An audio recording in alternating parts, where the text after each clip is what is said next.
தமிழக அரசில் ஒரு மாற்றம் வேண்டும் என்று சொல்லி தான் விரும்பிய ஒரு நடிகரை முதலமைச்சர் ஆக்கி அவர்களுடைய கனவை நினைவாக்கும் வகையிலே ஒரு முதலமைச்சர் ஆக்கிட்டாங்க.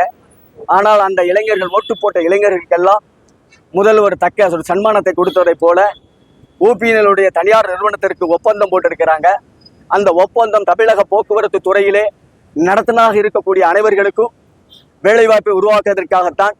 ஆனால் அந்த ஒப்பந்தக்காரர் ஊபியிலே இருப்பதனால் உத்தரப்பிரதேசத்தில் இருக்கக்கூடிய தொழிலாளர்களுக்கு, குறிப்பாக சென்னையிலே இருக்கக்கூடிய போக்குவரத்து கழகத்தில் 1800 பேரை நேற்று நியமித்ததாகவும் அதன்படி அந்த ஒப்பந்த அமுல் இன்னைக்கு வெளியாகிருக்கிறது.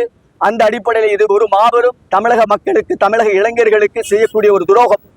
தமிழகத்திலே இளைஞர்கள், படித்தவர்கள் கோடிக்கணக்கான பேர் வேலை கட்டி வீதிகளில் நின்று போராடி கொண்டிருக்கிற இந்த சூழலில் இப்படி ஒரு ஒப்பந்தத்தை போட்டிருப்பது தமிழகத்துக்கு செய்யக்கூடிய ஒரு துரோகம். இது தமிழகத்தினுடைய மானத்தை இழக்கக்கூடிய ஒரு துரோகம். அந்த அடிப்படையிலே குறிப்பாக இன்னைக்கு இருக்கக்கூடிய இளைஞர்களுக்கு இந்த வேலை வாய்ப்புகளை எல்லாம் உருவாக்க வேண்டும். அதை சொல்லித்தான் மாற்றம் என்று தமிழக முதல்வர் வந்திருக்கிறார். ஆனாலும் கூட அந்த முதல்வர் இந்த மாற்றத்தை, இந்த மாற்றம் தான் என்று சொல்லி நமக்கு இப்போதுதான் அதை நிறைவேற்றிருக்கிறார். ஆகையினாலே தமிழக மக்கள் விழித்துக் கொள்ள வேண்டும். இவர் யார் என்பதை அடையாளம் காட்டிவிட்டார்.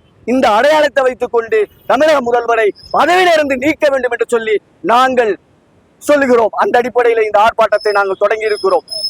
நன்றி, வணக்கம். நாங்க போக்குவரத்து துறை அமைச்சர் எல்லாம் பார்த்து நாங்க மனு கொடுக்க போறதில்லை. ஆனாலும் மக்களுடன் ஒரு பிரச்சாரம் செய்து, மக்களுடன் சேர்ந்து நாங்கள் ஒரு போராட்டத்தை அறிவித்து, இந்த போராட்டத்தின் அடிப்படையிலே தான் அந்த ஒப்பந்தத்தை நாங்கள் திரும்ப பெற வேண்டும். தவிர அமைச்சர்கள் எல்லாம் இன்னைக்கு சட்டசபையில் நாங்கள் தினசரி நாங்கள் பார்த்துட்டு இருக்கிறோம். கேலி கூத்தாக நடந்துகிட்டு இருக்கிறது. அது சட்டசபை அல்ல, அது மக்களுக்கான சட்டசபை அல்ல. அது ஒரு நடிகர் மன்றமாகத்தான் இன்ன வரைக்கும் காட்சியில் இருக்கு. 100வது நாள் அந்த படம் ஓடிக்கிட்டு இருக்கு. இப்படித்தான் மக்கள் பூரா பேசிட்டு இருக்கிறாங்க. அசிங்கமா இருக்கு, வெக்கமா இருக்கு, வேதனையா இருக்கு. 100 நாள் இப்படி நடந்திருக்கிற வேதனைகள்லாம் நாங்க பார்த்து சகிச்சுக்கிட்டு இருக்கிறோம். இப்படி ஒரு காமராஜர் இருந்த சட்டமன்றம், கலைஞர் இருந்த சட்டமன்றம், அண்ணாதுரை இருந்த சட்டமன்றம், இப்படி நாமெல்லாம் பெருமையா பேசிக்கிறோம். ஆனால் இந்த பெருமையெல்லாம் இன்னைக்கு எங்க போச்சு? காத்துல போகுது. இப்படி ஒரு அசிங்கத்தனமாக பேசிக்கிறாங்க. ஒருத்தர் குற்றம் சொல்லிக்கிறாங்க. மக்களுடைய குறைகளை வாதிக்க மாட்டேங்கிறாங்க. அந்த இடத்துல இது வேதனையாக இருக்கிறது. இதுதான் சரின்னு சொல்லி யாரும் ஒரு பேசுவதற்கு கூட வாய்ப்பளிக்க மாட்டேங்கிறாங்க. தெரியல, கத்துக்கணுமா இல்லையா? ஆனால் கத்துக்க கூட முயற்சிக்க மாட்டேங்கிறாங்க. தாந்தோண்டித்தனமாக இருக்கிறதாக பத்திரிகைகள், தினசரி செய்தி, வாட்ஸ்அப்ல அசிங்கமாக பேசிட்டு இருக்கிறாங்க. இதையெல்லாம் பொறுத்துக் கொள்வதற்கு எங்களுக்கு மனமில்லை. அதனால தான் இந்த போராட்டத்தை நாங்கள் அறிவித்திருக்கிறோம். இந்த ஒப்பந்த நகலை கிழிக்கிறோம்.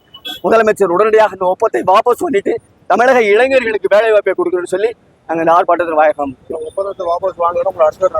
அடுத்த கட்ட நடவடிக்கை தமிழக மக்களை நாங்கள் உணர்வூட்டி தட்டி எழுப்புவோம். குறிப்பாக ஜல்லிக்கட்டு போராட்டத்தை போல நடத்துவோம்.